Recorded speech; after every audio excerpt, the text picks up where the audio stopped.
ओम शांति। ओम शांति। सभी प्यार से बोलेंगे ओम शांति। ओम शांति। जगत नियंता परम पिता निराकार शिव की अति प्यारी संतान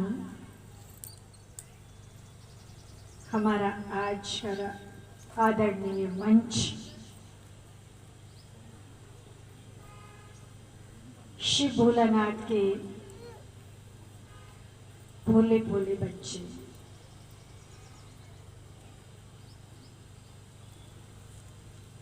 प्राण प्यारी माताएं और मीठे मीठे भाइयों,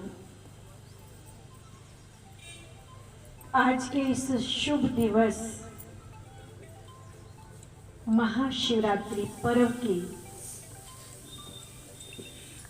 आप सबको कोटि कोटि बधाइयाँ हैं, बधाइयाँ हैं, बधाइयाँ हैं।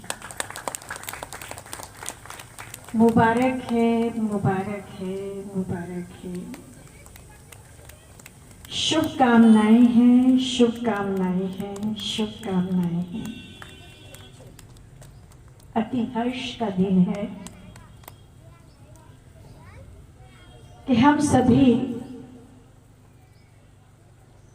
उस प्राणेश्वर पिता की संतान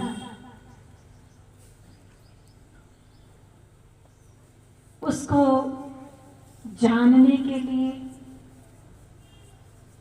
शिवरात्रि के आध्यात्मिक रहस्य को समझने के लिए अपने कीमती समय में से समय निकालकर इस बेहद सुखद स्थान पर पहुंचे। भारत भूमि त्योहारों की भूमि है,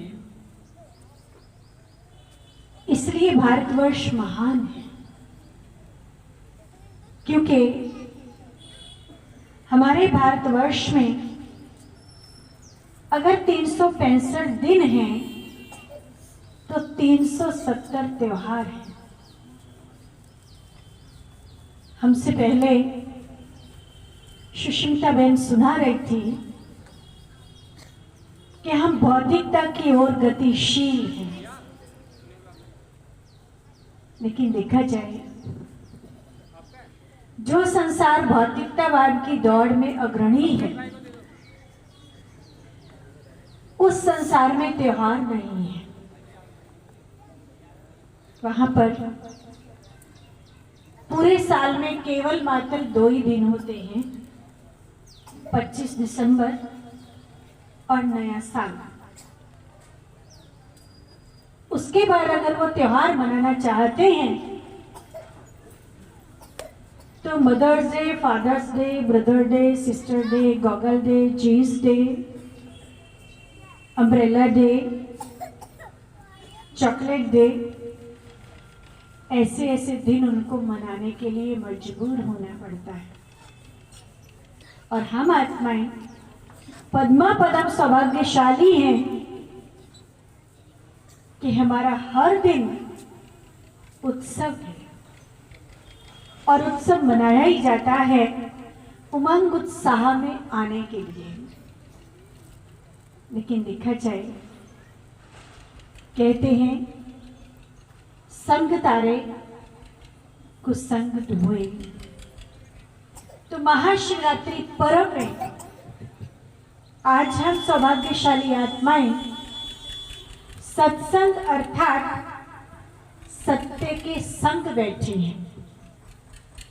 वो सत्य जो अनादि है, अजर है, अमर है, अविनाशी है और अवडरदानी है।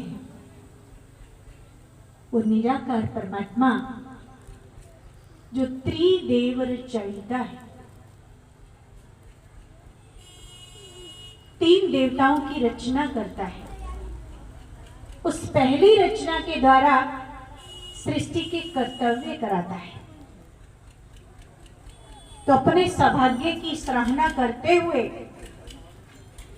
हम जानते हैं कि वो हमारा पिता है। जहां मेरा होता है वहां अधिकार होता है। आप देखिए, जब बच्चा छोटा होता है तो क्या कहता है? माँ मेरी है, माँ मेरी है, माँ मेरी है। और जब थोड़ा सा बड़ा हो जाता है तो शादीशुदा बाल बच्चेदार हो जाता है तो छोटा बड़े भाई को कहता है, बड़ा छोटे भाई को कहता है, माँ तेरी है, माँ तेरी है, माँ तेरी है। अंतर क्या हुआ? छोटा है, अधिकार है, क्योंकि माँ सारी आशाएं पूरी करती है, प्यार देती है, स्नेह देती है, सारी जरूरतों का ध्यान रखती है। खुद गिले में सोती है, बच्चे को सूखे में सुलाती है। ना जाने कितनी रातों की नींद बच्चे के प्यार में न्यौछावर करती है। लेकिन परमात्मा पिता, जिससे हम सबके सारे संबंध हैं, वो हमारा माता भी है, पिता भी है, बंधु भी है, सखा भी है, साजन भी है, स्वामी भी है, भाई भी है तो दोस्त भी है। उसको हम जिस संबंध से याद करना चाहें कर सकते हैं। और जितना जितना याद करेंगे उतना सुखी होते जाएंगे, क्योंकि कहा जाता है सिमर सिमर सुख पाओ। उसकी याद में सदा सुख है, इसलिए उसे सत्यम शिवम सुंदरम कहा जाता है, क्योंकि वो ऑलवेज सत्य है। परमात्मा सत्य है, ये यूनिवर्सल ट्रूथ है। क्योंकि परमात्मा दो नहीं है, एक है। उसे हम अल्लाह कहें, गॉड कहें, ईश्वर कहें, वाहेगुरु कहें या परमात्मा कहें, किसी भी नाम से पुकार सकते हैं, लेकिन वो एक है। और एक है और हम सबको एकता के सूत्र में बांधता है। एक वादी एक व्रता बनाता है, एक बल एक भरोसे वाला बनाता है। लेकिन हम उसकी शिक्षाओं को जितना अमल में लाते रहेंगे, उतना ही वो इल्म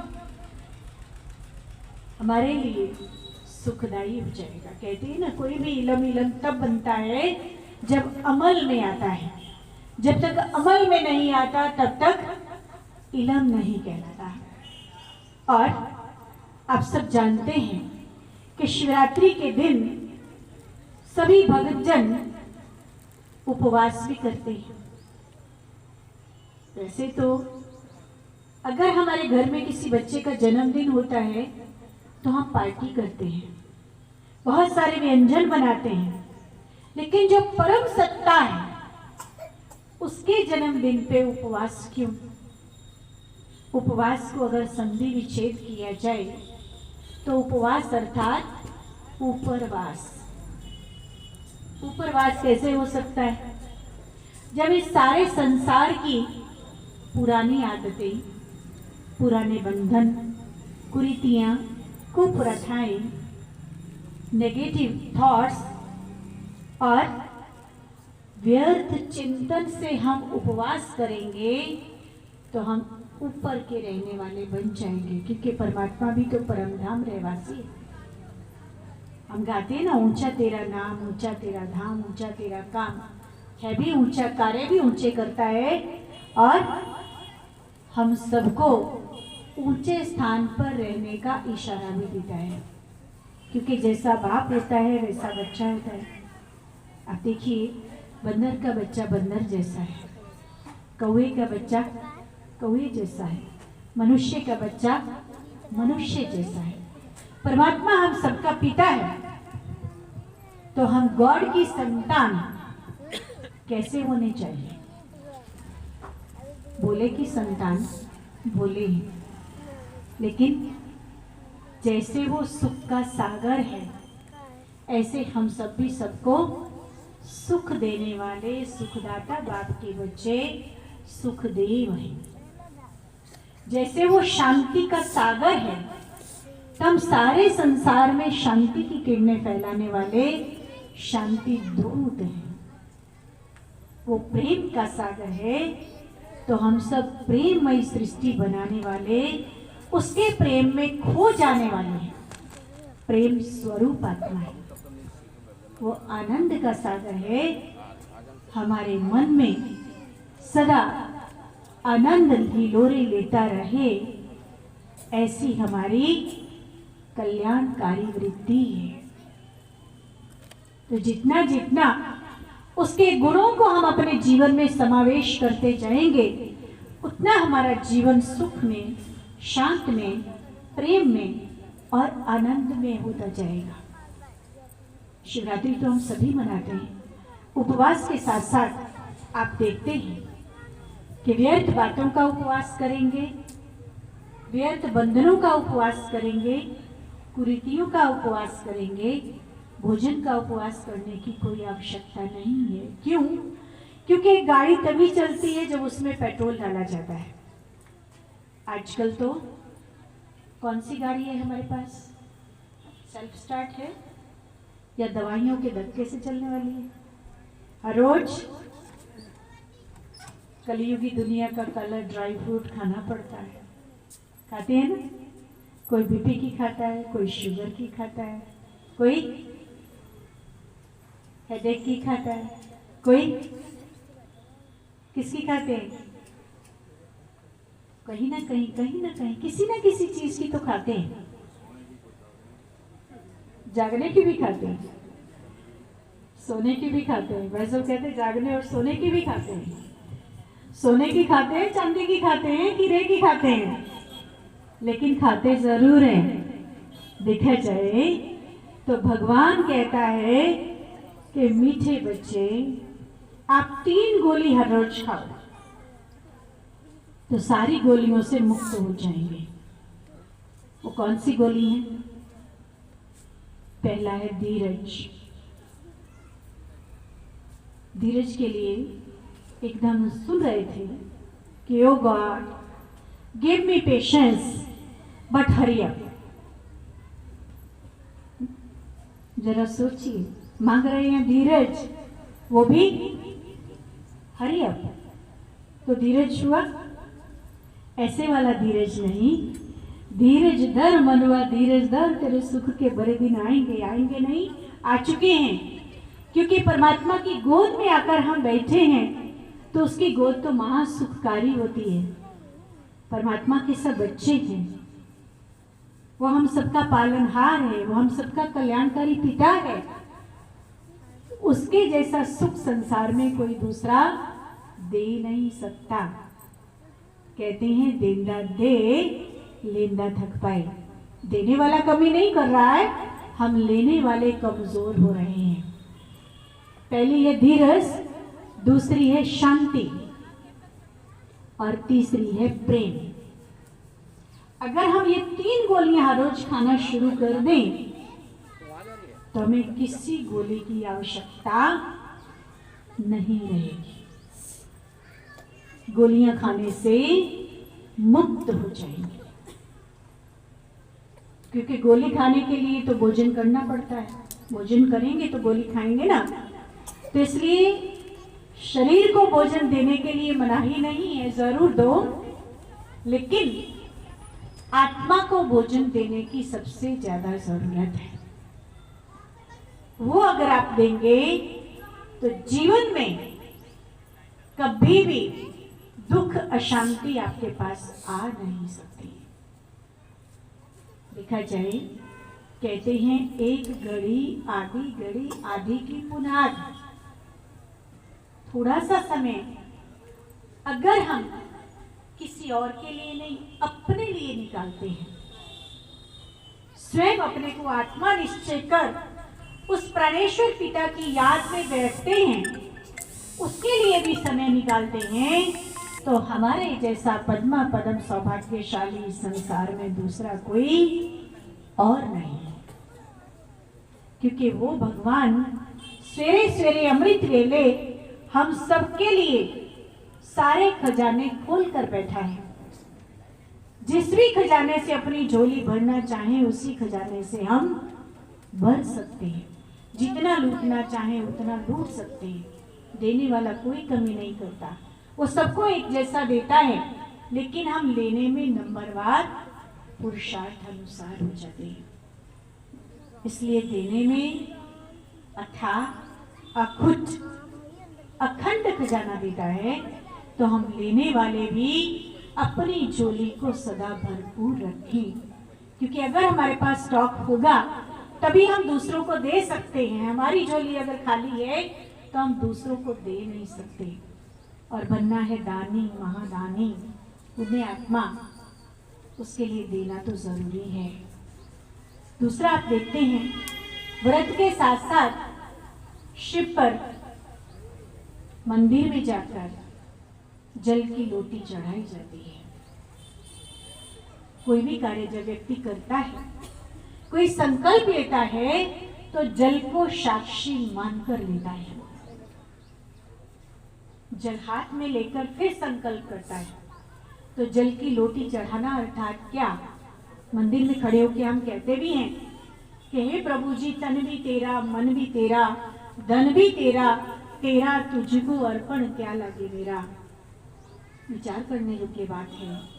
कहते हैं तन तेरा, तो तन कैसा है?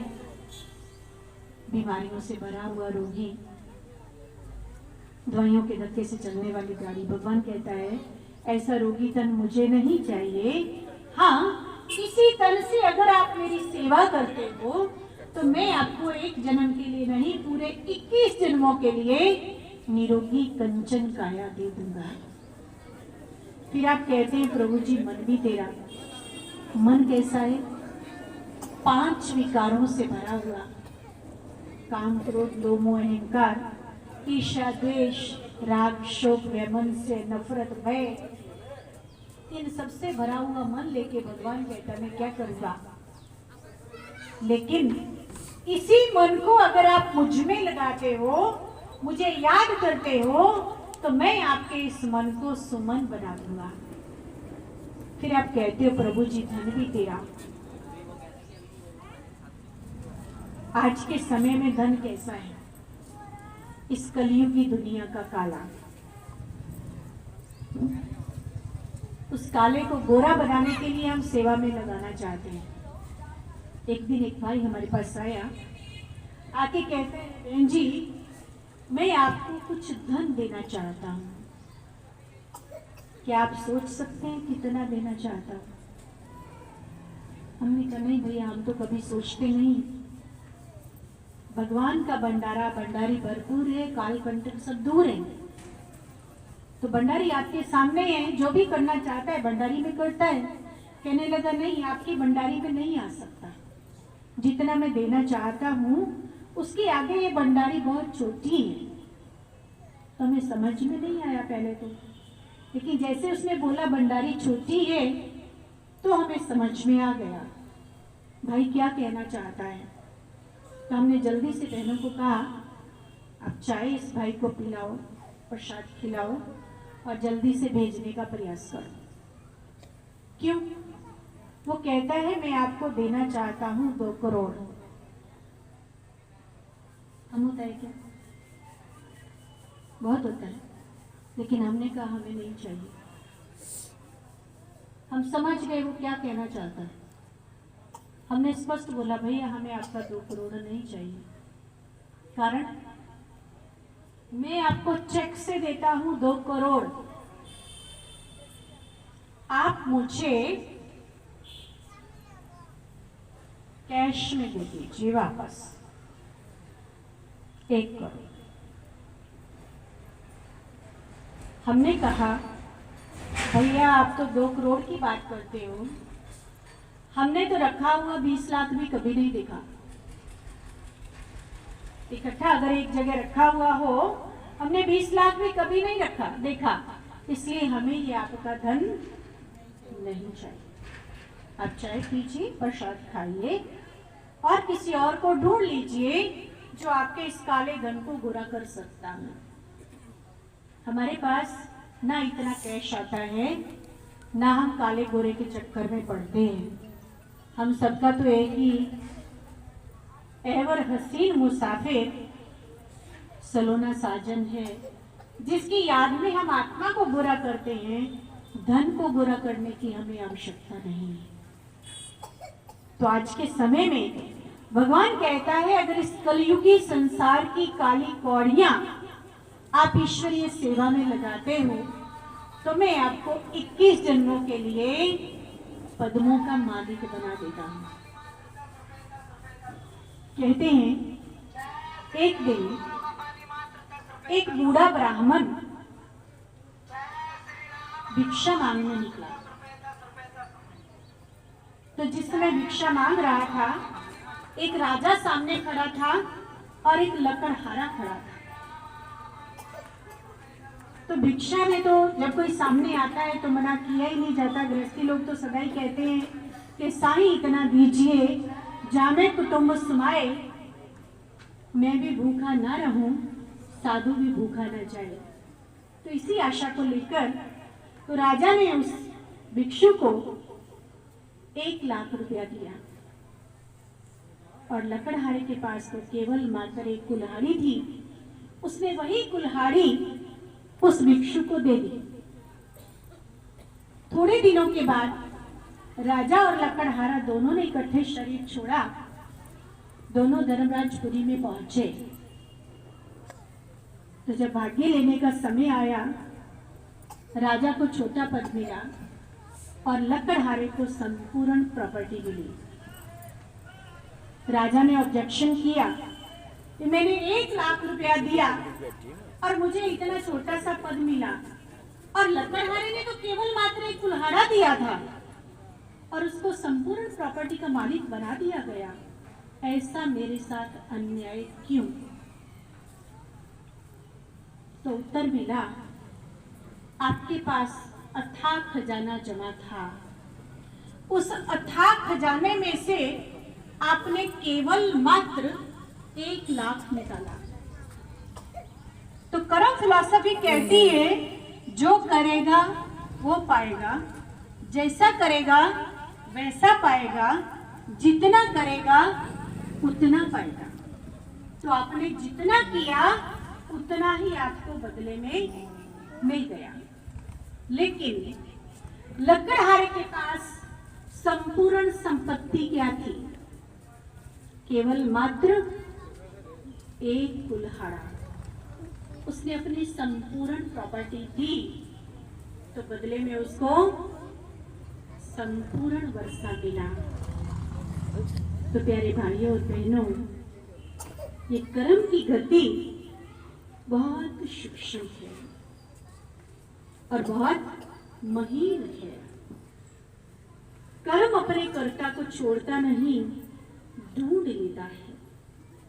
कहीं भी रहे वो आपके पास पहुंच जाता है। हमने जो भी किया होगा वो हमें मिलेगा अवश्य। कहते हैं कर्म का फल जरूर मिलना है, आज नहीं तो कल। क्योंकि कई फल ऐसे होते हैं, जैसे हम घिया की बेल लगाते हैं तो 2 महीने में फल आ जाता है। अगर गाजर मूली लगाते हैं तो एक ही बीज से एक ही फल। गेहूं बोते हैं तो 6 महीने में एक दाने से अनेक दाने। लेकिन पेड़ आम का लगाया हो तो सालों साल तक, 100 साल तक भी जीता रहता है और अंत घड़ी तक फल देता है। तो कर्म का बीज अलग अलग है। जैसा कर्म हम करते हैं उसका फल हमें ना मिले, ऐसा तो कदापि हो नहीं सकता।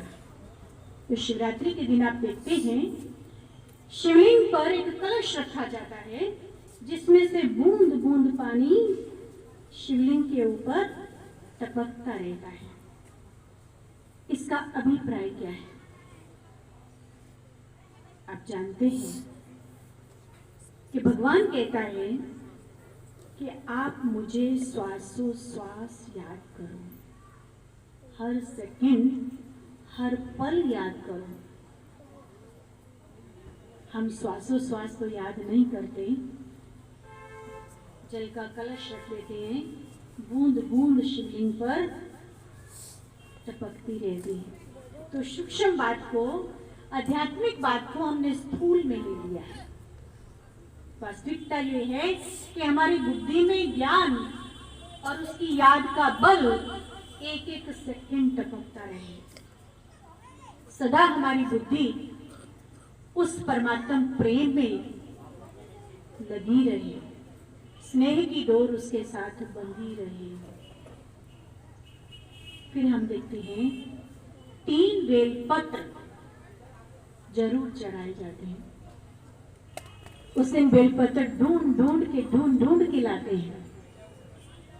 तो 3 बेलपत्र किसकी निशानी?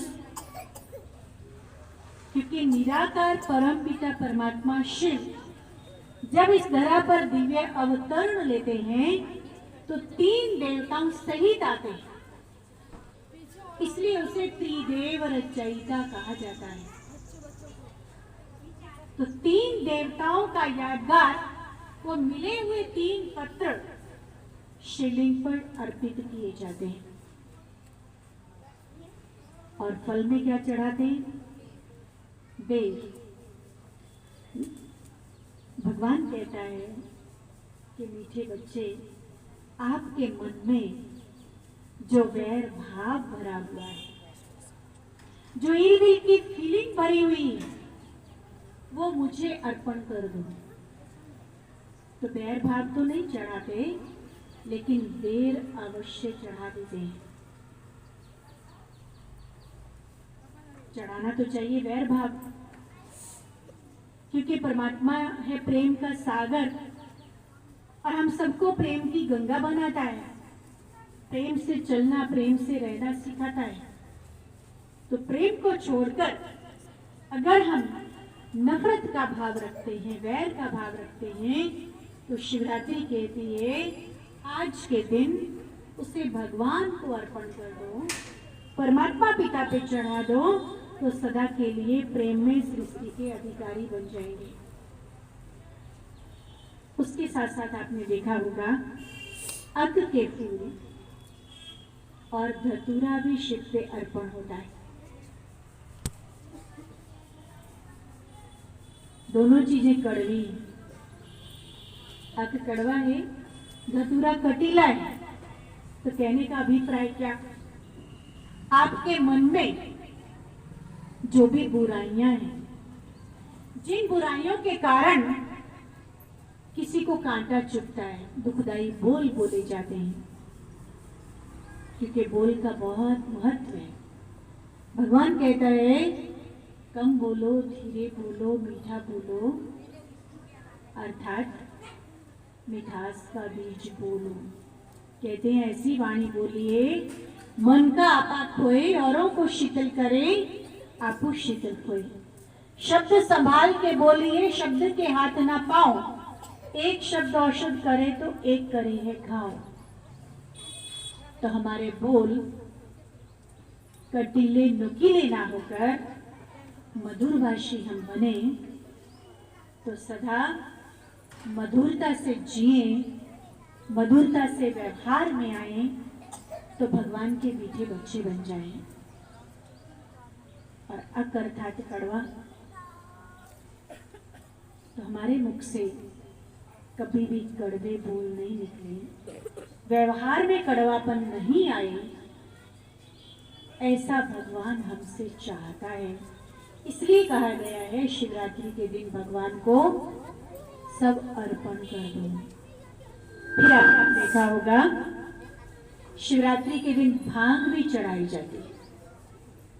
भांग अर्थात क्या? नशा। देखा जाए क्या भगवान नशा करता है? उसे नशा करने की जरूरत है या भांग पीने की जरूरत है? भांग तो आज का मनुष्य पिए बैठा है। क्यों? क्या नशा है? मैं धनवान हूं, मैं बलवान हूं, मैं पुत्रवान हूं, मैं गुणवान हूं, मैं रूपवान हूं। ये कौन सा नशा है? यही तो भांग है। और हम जानते हैं भांग का नशा थोड़े समय का होता है और ये सारे वान थोड़े समय के लिए हैं। जो कहता है मैं रूपवान हूं, आज आप रूपवान हैं, कल अगर तेल का छींटा जरा सा लग गया या 2 टांके आ गए तो रूप रहा, बदल गया। जो कहते हैं धनवान हूं, धन भी स्थायी चीज नहीं है, आज है कल नहीं होगा। जो कहता है मैं गुणवान हूं, उसके पास भी अवगुण आते देरी नहीं लगती। जो कहता है मैं बलवान हूं, तो छोटी सी बीमारी आ जाए तो कमजोरी आ जाएगी, बलवान नहीं रहेगा। तो कहने का अभिप्राय, ये भांग का नशा भी सदा के लिए भगवान को अर्पण कर दो। मैं हूं श्रेष्ठात्मा, शुद्धात्मा, निराकार परम पिता परमात्मा की संतान। इस नशे में जब रहेंगे तो बार बार नशा हमें पीना नहीं पड़ेगा, क्योंकि इस संसार के नशे तो थोड़ी देर के लिए पीते हैं, 4-6 घंटे के बाद वो नशा उतर जाता है, फिर दोबारा पीना पड़ता है। लेकिन मैं ईश्वर पिता की संतान, निराकार ज्योति, उस परम सत्ता की संतान, प्राणेश्वर पिता का बच्चा हूं। बच्चा बने तो बच गए, बड़ा कहलाया तो बड़ा दुख पाया, छोटा बने तो छूट गए। और आपने सुना होगा, किसी ने बड़े से पूछा तो बड़ा कैसे बना? उसने कहा पहले मेरे को जमीन में डाला गया, फिर कूट कूट के निकाला गया, फिर चक्की में पीसा गया, फिर गरम गरम तेल में डाला गया, गरम तेल से निकाल के पानी में डाला और दबा करके जब मेरे को दही में डाला गया तो मैं फूल गया। ऊपर से फिर नमक भी डाला, चटनी भी डाली, खटाई भी डाली और मिर्ची भी डाली, तो मैं बड़ा बन गया। कहने का भाव, जब व्यक्ति बड़ा बनता है, खट्टे मीठे गरम ठंडे सारे तीखे अनुभवों से उसको गुजरना पड़ता है, तभी बड़ा बनता है। और सबसे बड़ा संसार में कौन? हम सबका बड़ा कौन? एक निराकार परम पिता परमात्मा, जो परम सत्ता है, अजर है, अमर है, अविनाशी है, सदा थी, सदा है और सदा रहेगी, क्योंकि वो अजन्मा है, अभोगता है, अकर्ता है, दिव्य अवतरण लेता है, पर काया प्रवेश करता है, साधारण बूढ़े तन का आधार लेता है, जन्म मरण के चक्कर से मुक्त है। और हमें नशा होना चाहिए, हम ऐसे पिता की संतान हैं। और एक भूल हम कर लेते हैं, जो शिव और शंकर दोनों को एक मान लेते हैं। वास्तविकता क्या है? शिव पिता है, शंकर बच्चा है। शिव रचयिता है, शंकर रचना है। शिव निराकार है, शंकर आकारी मूर्त है। शिव कल्याणकारी है, शंकर के लिए क्या कहते? उसने आंख खोली तो प्रलय आ गई, विनाशकारी है। और हम मंत्र उच्चारण करते हैं तो क्या कहते हैं? ब्रह्मा देवताय नमः, विष्णु देवताय नमः, शंकर देवताय नमः, शिव परमात्माय नमः, ऐसा कहते हैं। और शिव की प्रतिमा बीच में होती है, उसके साथ छोटे छोटे पत्थर शालिग्राम आत्माओं के रूप में निराकार के साथ। लेकिन शंकर पूरा परिवार सहित साइड में तपस्वी मूर्त दिखाते हैं। पार्वती गणेश कार्तिक भी होता है और साथ में नंदी भी होता है। नंदी अर्थात जिसके कान में कोई भी अपनी विश कह दो तो शिव तक पहुंच जाती है। नंदी अर्थात जिस तन का वो आधार लेता है, जिस तन में आकर प्रवेश करता है, उसके कान में हम जो भी बात कह देते हैं वो शिव परमात्मा तक पहुंच जाती है। इन्हीं शब्दों के साथ फिर से आप सबको शिवरात्रि की बहुत बहुत शुभकामनाएं। ओम शांति, ओम शांति।